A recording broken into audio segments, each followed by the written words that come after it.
What up, fam? We back, man, answering questions and taking orders. And a lot of people has been asking about the setup at the home studio, at my home studio right here, and just asking what I use and asking about connections and stuff like that. So we'll go over that really quick. Give you guys my perspective on the gear that I use, and frankly, a lot of the gear that I don't use, that I have just from accumulating it over time. Because a lot of this stuff is really about creativity, right? It's really ability to use this, your mind, creativity, and your ears. And if you can use that effectively, you can actually minimize a lot of your footprint and make your workflow essentially easier, because the more stuff you have, the more options you have. That could also be a detriment to the process as well. So we'll run through this here really quick, and I'll show you guys my workflow and stuff. All right, here we go. All right, so let's start with the brain trust of the whole operation. My MacBook Pro. So that's a 2014, I think early 2015, 2.8 gigahertz quad core i7 processor with I think 16 gigs of RAM and a 1 terabyte hard drive. So it's very heavy, gets the job done. It has about 2 Thunderbolt ports on there, 2 USB ports on there, and I also have like a hub, so that because I have some hard drives that still are FireWire, some older hard drives that I need to connect in, but I run it through this Belkin hub. I don't know if you guys can see it down there, that piece right there. That's a hub right there. That gives me my network. That's FireWire 800. That's a few extra USB ports, and I think an extra Thunderbolt port I get on there. So that's the central point of it. Let's go to like kind of routing and switching and stuff. So right here, I have a PreSonus central station. This is how I do my monitoring, how I switch sources, and how I switch what I'm listening to. So this is speaker A, speaker B, and if I have a third one, I can add that in there, right? And this is just the remote for the central station, just because it's easier for me to work here than to go back and forth there, right? So speaker A, I think is my, I know is my JBL. Speaker B is my events. I have 2 sets of speakers, 5 inches and 8 inches. These are PS5s, event PS5s. Funny story about these, man. These were actually the first set of speakers that I ever had. I got them back in 2002 when I was in college at Berkeley. Oh, gosh, I'm dating myself. 2002. Jeez. I got these back in 2002, and they still sound amazing because I take good care of them. They still sound very good. And then these are JBL LSR 4328s. Those are dope. I think those are discontinued now. So are the events. But those are discontinued now. I've got these for a few years now, and these are, I know how these sound. I know how dope they are because I've been working with them for a long time, so I know what to listen for with them. And these have a room mode correction, so for all of you that mix in an untreated room, something like that will definitely be good to help with your environment to get it sounding as flat as possible. Focusrite Scarlett. Right there, that's my my A to D, my analog to digital converter, and that's the main piece that allows me to get my signal converted into my software. 8 inputs, and the 8 inputs all feed from my analog boards, stereo. Funny story, I don't use half of these boards, and that's the thing I'm gonna get to in a second. A lot of this setup that I have here, it literally could be stripped down to my computer, a controller, a hard drive for storage, and an iLock. A lot of this stuff I have it rigged was just from years of just acquiring stuff. And now in today's day and age, you guys have seen how I do my tracks. A lot of it is literally in the box. Pretty much all of it is in the box. Now occasionally I may run into a dope sound, and say my microKORG, which is a dope synth that has a vocoder and stuff. But that's really rare that I don't have that same sound in the box, right? So that just goes to show how technology has now become so dope. You know what I mean? So dope that you can just do everything all in the box. But it's still cool to have the little wall of keyboards here. I use this a whole lot for when I'm doing like bass runs and like lead sounds and lead lines and stuff, because it's lightweight. So this is one of the original Roland Phantoms. Yeah, one of the original Roland Phantoms. And again, it's analog TRS cables. I use Mogami cables of the pros. They're dope cables. They're really shielded, reject all interference, so they're really clean. But I have them TRS running into my Focusrite. I also have this TRS cable, 2 stereo left and right, running into the Focusrite. I also have my microKORG running into the Focusrite as well. Let's go into the FATA right here. Really dope 88 key keyboard. It's just a controller, just a controller, not an actual keyboard with sounds, but it's a controller, so it just is meant to trigger sounds from sound generating source, right? So I have it going in USB, and that's how I'm really triggering all of my sounds. And then here's my little Shure KSM27. That's really for me if I wanted to do like any ideas, but more importantly if I'm like doing like any hypes on tracks or anything like that. It's good to always have a microphone close by where you could just literally hit record enable and just hop over and then just do whatever you need there. That's always connected directly to my Focusrite, right? So it's just there and it's wired in and it's good to go. The machine, Native Instruments machine. Now I'm gonna give you guys, tell you guys a little secret, man. I do not use the machine to its full potential at all. I got it when it first came out because it looked dope. And I wanted to get into it. I just haven't sat with it enough to really understand it as much as I could. So I use it literally as a trigger because I still like the feel of the pads underneath my fingers whenever I'm doing like drum stuff. So I use it really as just a big trigger.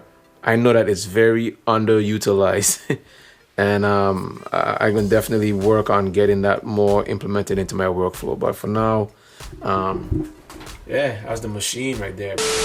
Now this right here, talk about older piece. This is a Mackie Control Universal. This is from the mid 2000s, and I still use this all the time when I'm mixing and stuff. I like being able to touch faders and turn pan pots and touch buttons, right? I still like that feel. So whenever I'm mixing, I'm in a combination of moving the mouse and then also moving the faders, kind of back and forth, and it's just dope. So it's just a big controller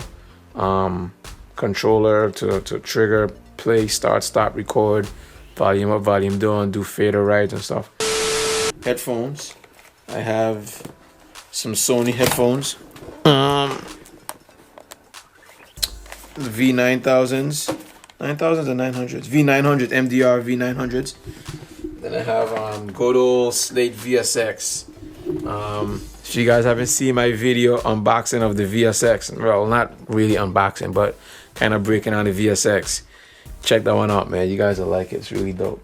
So Slate VSX and then some Biodynamics DT770s. So all of these headphones serve their own purpose, and they're all dope, and I use all of them, especially when I'm referencing mixing and stuff like that. Let's start talking about some hard drives, because that's also crucial. So I have a few hard drives in here. One drive here, 2, 3, 4, 5. I have a glyph drive under here that you may not see. And I have the main drive that I have. That's actually 6 terabytes on that specific drive. I partition it into two 3 terabyte drives. One of them is just a traditional hard drive, and then the other half is partitioned and set up with the Mavericks OS, specifically because I have an older version of Pro Tools that I couldn't really run with anything later. So I have that running on that specific partition only for Pro Tools, and then all of my other plugins and stuff are on there as well. But if anybody sends me anything or I need to do any work in Pro Tools, I could go back to that drive and run Pro Tools from that. These hard drives are dope because these have like older sessions, older sounds that I still record from time to time. And then these are my portable drives that whenever I'm traveling, and they're part of my portable rig. So that's what those are. USB hub, that's just accessible if I need to add any other drives, or right now my iLock is there. If you guys all know iLock is all authorizations for software. That's keys, or like keys to like unlock a car. That's really your authorizations to run a lot of your software. Legit software. I have to make sure I say that, legit software. Book of notes. Right now it's empty because this is actually a brand new one. So I just started a new one again. Don't want to show you guys much of what I have written down here. Gotta keep them secrets. You know what I mean? But yeah, I always have a book right here just for, write ideas and stuff down. And then we have two displays here. So I have a kind of triple display happening. If you count my laptop in the mix, then you have a 32-inch, then you have a 20-inch. So it's really good. I normally keep my transport window, most of my stuff here. Normally keep my mix window here. And I normally keep like a lot of my plugins and stuff over there on the laptop side. So yeah, that's cool to have that. I'm on the real estate where I can really spread out my workflow and just work more in a comfortable way. So one important piece of the home studio that a lot of people don't really think about is power, right? You have to remember too, power is a thing that could add noise to your recording, which makes it horrible. Or if you have it set up correctly, or at least have put some thought into it, you could eliminate that headache. I have a few power conditioners in here.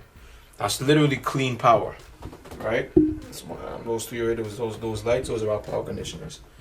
And power conditioners, it's really made to eliminate noise or cancel out noise that is generated by your equipment. So with all of the studio stuff, there's bound to be some sort of noise there, right? You plug your power conditioner into your outlets, and then you plug your gear into the power conditioner. Your power conditioner does all of the work behind the scenes. I'm not a power guy, so I don't really know exactly what it does, but just from working with power conditioners and working in many different studios, if you go into any recording studio that has a clue, you'll almost see some type of power conditioner or power conditioners just, and all of the gear is running in there just for clean power, right? So something to consider if you don't do that yet. Surge protector is cool, but that's different from like protecting from a surge, like the power going out, is different from having your gear run through a device that can filter out the dirty power, the buzzes and stuff that naturally is generated. That's what the power conditioners do. So definitely worth looking into, just for clean power. Now, you have to have a little bit of like art in the studio, right? That's my one piece of decor that I have in the studio that I live by every day, and that I try to teach my daughter as well. Don't follow the pack, lead the pack, right? Be a leader, not a follower. Be an example. Be ready and willing to give knowledge, to partake in conversation, and understand too that you're not too big to learn, you're not too grown to learn, you're not too smart to learn. And also, more importantly, be willing and ready to listen, because one of the best traits of a good leader is the ability to listen. Pretty simple setup, like nothing really elaborate. A lot of the ideas really comes from here and here, right? Again, we could do a lot of the stuff that I'm doing and take away most of this stuff and still be fine, right? Because a lot of it is here and here. That's my little spot. So any questions, man, comment in the comment box. Let me know what you guys think. Let me know what you guys are using, what's your setup. And yeah, subscribe if you guys haven't done so yet. Check out all the other videos, man. Thank you guys for the support. Thanks for the love. a lot of content, man. A lot of content coming. A lot of music coming. So again, subscribe, smash that notification bell. Make sure you're in on the loop, in on what's happening, and we're gonna make sure we keep that stuff coming. All right. Until next time, guys. Let's get it.